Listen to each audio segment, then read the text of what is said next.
Your coverage of a remote production does not begin with the tip, first pitch, or kickoff. It begins much earlier than that.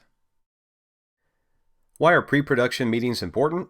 They provide an overall vision of the production, provide the producer and director an opportunity to receive feedback from participants, and, as a result, to answer questions. The producer naturally runs the pre-production meeting, which generally include the director, talent, art director or graphics coordinator, production assistant, and engineering supervisor. These may occur early in the week, right before the event, or even, in the case of the Olympics, up to 4 years before the event.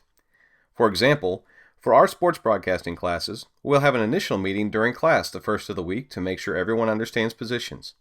I'll meet individually with the director, talent, and graphics coordinator, and we'll have a final meeting an hour before the event. Scripted pre-game and post-game shows allow the producer and director to create a detailed format that gives a shot-by-shot and second-by-second description of the entire show. A rundown is used to specify the image source, be it graphic, videotape, or on-camera, audio source, sound on tape, live ambience, or live talent, description of the image content, the location, which talent is on camera and where, how long each segment is, and the total elapsed time. This lets each crew member know his or her responsibility throughout the show. Are these useful for live productions? No, because you cannot script exactly how a track meet, golf tournament, or football game is going to play out. But for the pre-game, halftime, and post-game shows, these are extremely useful. Equipment setup can take a few hours, depending upon your familiarity with or the size of the venue, to several days for an event such as the World Series, to several weeks, think World Cup or Olympics. The equipment setup, or ESU, includes running all the audio and video cable and the transport and setup of monitors, controls, and cameras. While setting up, it is important to think about the strike, or teardown. Why? Because the more complicated you make the setup, the more territory you cover, the more rushed, and generally as a result the slappier, you set up, the more difficult your strike is going to be. It doesn't matter how well you plan the production, or if you have top-of-the-line switchers, audio, and replay equipment. It makes little difference if it is an epic game. It doesn't even matter if you are shooting with 2 cameras or 12. If the cameras are not set up appropriately, your production is ruined before it even begins. An unbalanced camera, or one with zoom control set at inappropriate speeds, will disorient and even sicken the audience. A camera with poor color balance or color correction will be too light or dark, and your reds will look green, your blues brown. If your intercom headset is not connected appropriately, you will not hear the director's calls, and you will miss key shots. Take note of the setup tips listed here, and you will give yourself a great head start at getting good shots.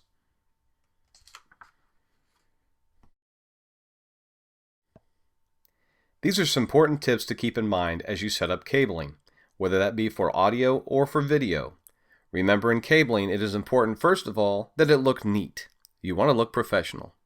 Second of all, that it be run safely. We don't want people tripping over cameras and injuring themselves, or pulling down our equipment and damaging it. Think about these tips while you're running cables.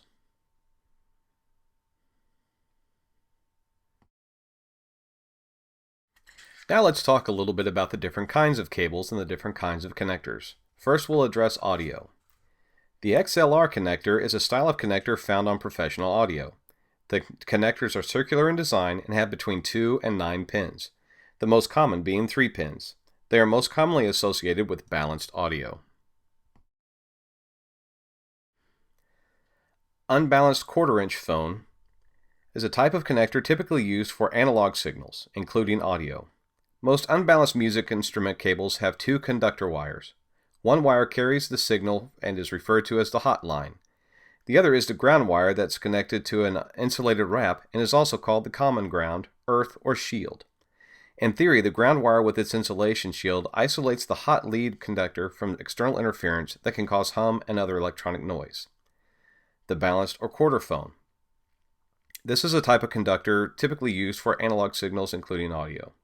In balanced signal paths, there's a second signal conductor referred to as the cold line.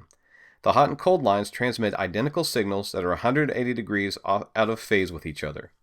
As the signal voltage in the hot line increases, the cold line signal voltage decreases, precisely mirroring the hot signal in reverse. The combined hot and cold signal is fed into a circuit containing what's known as a differential input that detects any difference between the signals. Because hum and other noise are present in both conductors more or less equally, they appear to the input as in-phase signals. Now we'll address cabling for video. The BNC connector is a miniature quick connect disconnect RF connector used for coaxial cable. It features two bayonet lugs on the female connector. Mating is achieved with only a quarter turn of the coupling nut.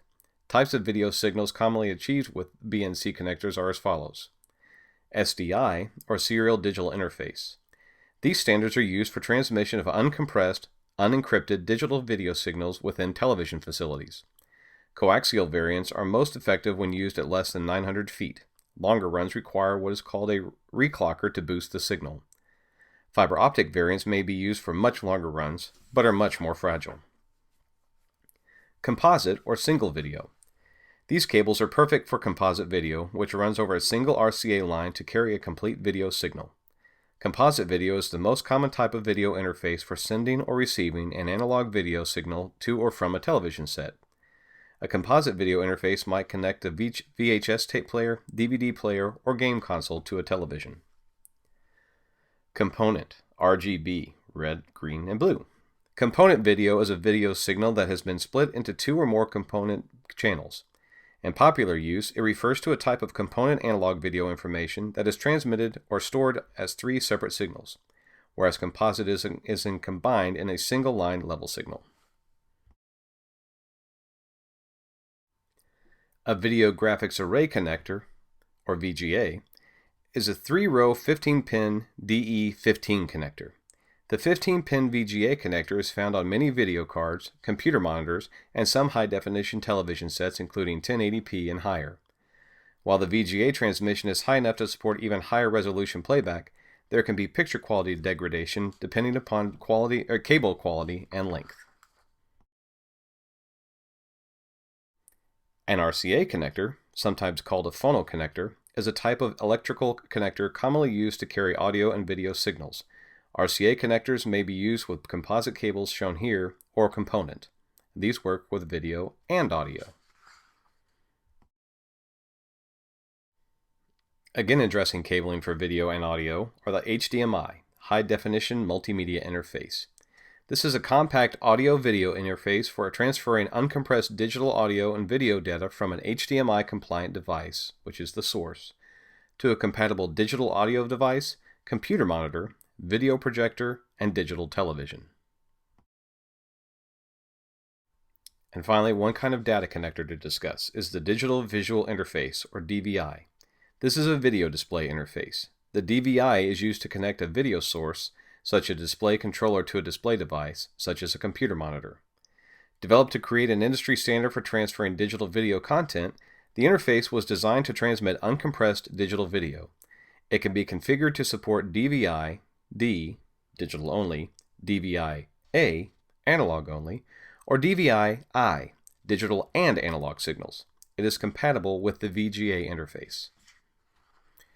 These different types of cables are going to be important to learn more about as you grow as a sports broadcaster, but especially if you want to get into the engineering side of the game. And believe me, there are a lot of opportunities for those who want to get into the engineering side and know the technical aspect of broadcasting. Another kind of meeting to discuss is the camera meeting. Camera meetings are run by the director.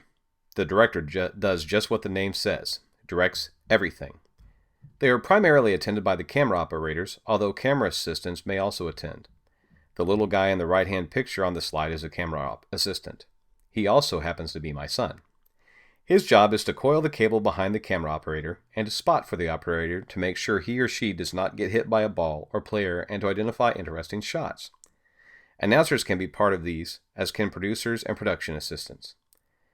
The director uses these meetings to communicate his or her vision, to make sure camera operators are clear on which shots they are going to want to take in specific situations, and to discuss framing details and cutting patterns. The facilities check, or FACS, is a check to see that all equipment is working correctly. Who do you think is the key to this endeavor? You guessed it, the engineer. Every facet of the production equipment should be tested, from intercoms to monitors, switcher to cameras, VTR to graphics computer. The facilities check includes all of the items listed on the slide.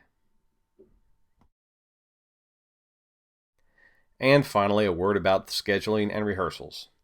The schedule may vary depending on how familiar you and your crew are with the venue, how much equipment you must transport and set up, whether the venue is already cabled, and how difficult a production it is. Keep in mind that productions take teamwork. Everyone must do his or her job. We try to have camera operators set up their own cameras and a small engineering crew set up the control room for each game. But then it is every person's responsibility to be on time, be in place, and be focused on the task at hand. Now when it comes to rehearsals, keep in mind that you cannot rehearse a live production. Your pre-game, halftime, and post-game shows may be rehearsed to an extent, because you have an order of events, a written script for the talent's dialogue, and plenty of control. You'll need to rehearse for the unexpected in live productions. This gives you a time to make sure your communication system is working, your camera pictures are of appropriate clarity, density, and focus, that graphics and videos are in place, and that everyone is clear on the plan. And, as the picture on your slide says, once you have completed a successful rehearsal, it is time to relax for a bit, take a breath, and get ready for a great production.